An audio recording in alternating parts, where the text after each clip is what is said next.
The Joe Rogan Experience. My training partners just beat the crap out of me for weeks on end, and I went through that. And we asked Mike, like, Mike, what do you think about this? Like, is this normal, feeling like this? Mike's like, yeah, hell yeah, that's normal. And in a special way, and in his voice, he's like, there were certain times where, you would come in the room in the practice and you'd watch me practice, and you would see my training partner just kick the shit out of me. You would think he was the champion. You would think he was a champion, that I was just a scrub in there giving him some rounds. But then you take him out there and you put him in front of under the lights, put 17,000, 20,000 people around him, and he can't do it. And he just can't do it. That's what makes champions champions, being able to deal and handle all the chaotic stuff that happens before, after, and what's happening around them. And so that was just like, man, he's so right, because some guys, and I've watched several guys in the practice room would be doing techniques. It's like, how is that even possible? Like hitting you with crazy stuff. But then you put him in there, put him under the lights, and it looks like he's an amateur. That is one of the weirder things about gyms, is those guys who are gym killers. Yes. Inside the gym, they are fucking killers. And then for whatever reason, they can't do it. They can't do it. My thought is always like, can't you teach those guys how to keep it together when it comes to a fight? Or is that just something that's inside? It's something that's inside. Because I've seen guys that they know, like, these guys put on clinics inside the practice room, but then they get out there, they just find a way to lose. They find a way to lose. They can't deal with it. They can't handle the pressure. They can't handle everything that comes with it. They just find a way to lose, to where you're just like, how is that possible? Even if the guy's nowhere near their level, they find a way to lose. It's crazy that you have had a bunch of fights where you don't remember most of the fight. Like that's a thing that a lot of fighters don't necessarily talk about, but it's a reality of hard fights. Yeah.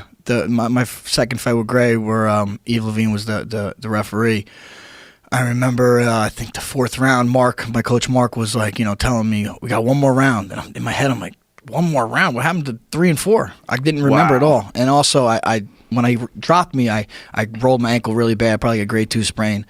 And I remember in the fourth round coming to, and my ankle was hurting me. I'm like, what happened to? I have no idea what happened to my ankle. And even walking back, I was kind of, I don't know. Sometimes when you get rocked, you get depressed for some reason. I noticed that even in the gym. When I get rocked, I get a little bit of depression going on for some reason. Like, what does it feel like when you say depression? Like you're just down on yourself. I was emotional.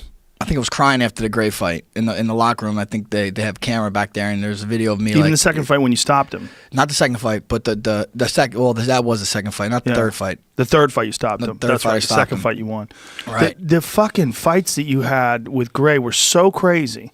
He was so big. Yeah, he's a big boy, man. So big for 55. You were a guy who didn't cut any weight at all. Nothing. I literally would eat breakfast on weighing day. Wow. That's crazy. Yeah. Did you ever think back then about dropping down? Or were you just like, fuck it, I'm the champ. Why should I? Well, that's why. I was like, I'm the champ. Why should I go down? I mean, I'm winning. I'm beating these guys. Yeah. Even the Benson Henderson fights, they were super close. I could have won either way.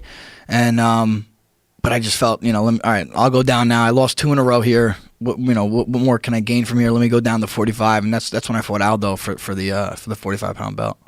When you think about it, like, if you had a chance to do it all over again, like if you had to engineer your career all over again, would you do it exactly the same way? Would you fight at 55? Well, you definitely would against BJ, right? Yeah, I mean, I can't. You can't go back and change those things. Right. It all worked out for me. I got a world title. I had I'm continuing to have a pretty good career. There's always things you wish you could do differently. I can't be that guy that's going to say, I wish I did this, wish I did that. Things went the way they went. And then, the fight went the way it did, came down to the 5th round. That's where that 5th round came from, was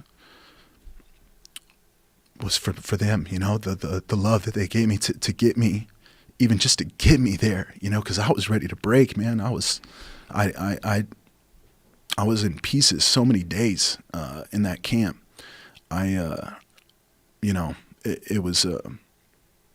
It was just a roller coaster of emotions.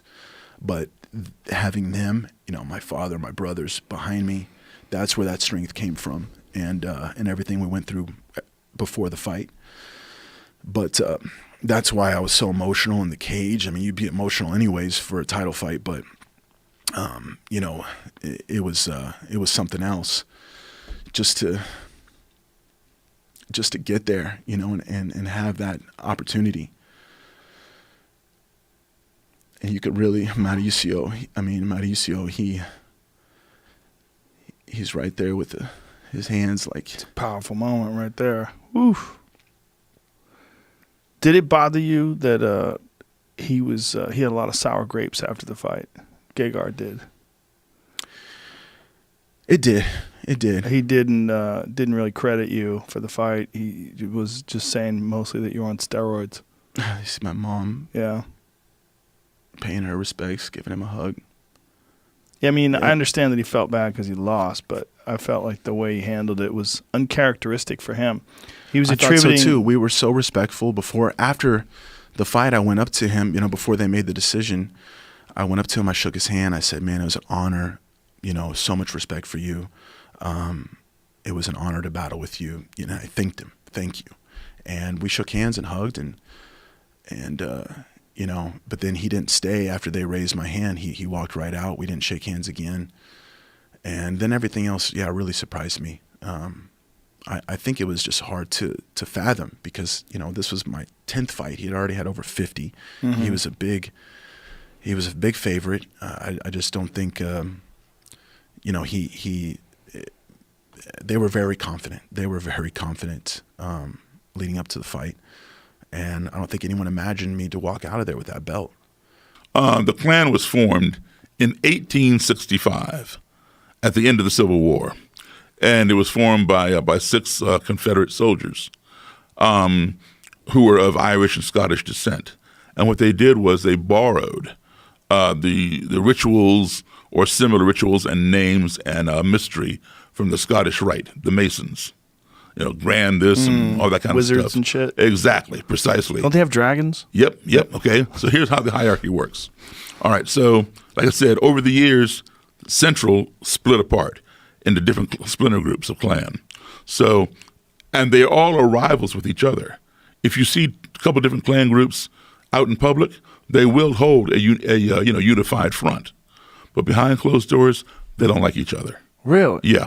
You know, we're a real Klan. You know, they're a wannabe Klan. That kind of thing. A lot of competition, kind of thing. Because they may have been in the same Klan at one time, and something happened. Somebody embezzled some Klan dues, or didn't get promoted. You know, whatever. So anyway, if you have a chapter of your particular Klan group in another state or in multiple states, you may then consider yourself or your group to be a national Klan group. Therefore, you must have a national leader who oversees all the states in which you have a chapter of your particular group. So we call our national leader the president. In Klan terminology, that person is known as the imperial wizard. Anybody who is prefixed with the word imperial means that person is a national officer, wizard being the top. All right, so imperial wizard would be like a president, and imperial caliph would be like a vice president. And you have secretaries, treasurers, whole 9 yards. And then the next level down would be state, the head of the state, which we call the governor. That person is known as a grand dragon. Anybody grand is on the state level, state officer, dragon being the top, governor. A grand caliph would be like a lieutenant governor, and then secretary, treasurer. And then within the state, you have counties. The county leader is known as the Great Titan. Anybody on the great level is on the county level.